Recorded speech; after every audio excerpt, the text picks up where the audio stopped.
Mister Beast ஏன் இந்தியால Ferrero ரோஷரை விட எக்ஸ்பென்சிவான சாக்லேட்டை லான்ச் பண்ணாரு? சில நாட்களுக்கு முன்னாடி மிஸ்டர் பீஸ்ட் இந்தியாவுக்கு வந்து தன்னோட சாக்லேட் பிராண்டான ஃபீஸ்டபிள்ஸை 2 விதமான பிரைசிங் ரேஞ்சில் லான்ச் பண்ணியிருக்கிறாரு. அது ஃபெரோரோ ரோஷரை விட காஸ்ட்லியாவும் குவான்டிட்டியில கம்மியாவும் இருக்கு.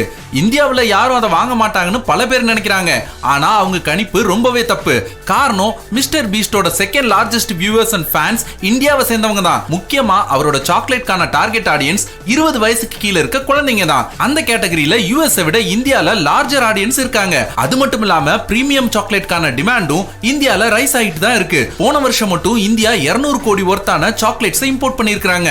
இது 2022 விட 45% அதிகம். மக்கள்ல பல பேரோட கருத்து என்னன்னா, ஃபீஸ்டபிள்ஸ் ஒரு சாக்லேட் கம்பெனியா டேஸ்ட்லயும் பிரைஸ்லயும் தான் மத்தவங்க கூட கம்பீட் பண்றாங்கன்னு சொல்றாங்க. ஆனா மிஸ்டர் பீஸ்ட் இந்த பிராண்ட ஒரு கம்யூனிட்டியா கொண்டு போறாரு. அதாவது இவரோட சாக்லேட்டை வாங்குற குழந்தைங்க இவரோட சக்சஸ் ஸ்டோரியில ஒரு பார்ட்டா இருக்கிற மாதிரி ஃபீல் பண்ணுவாங்களாம். சரி மக்களே, இத பத்தின உங்க கருத்தை மறக்காம கமெண்ட்ல சொல்லுங்க. நன்றி, வணக்கம்.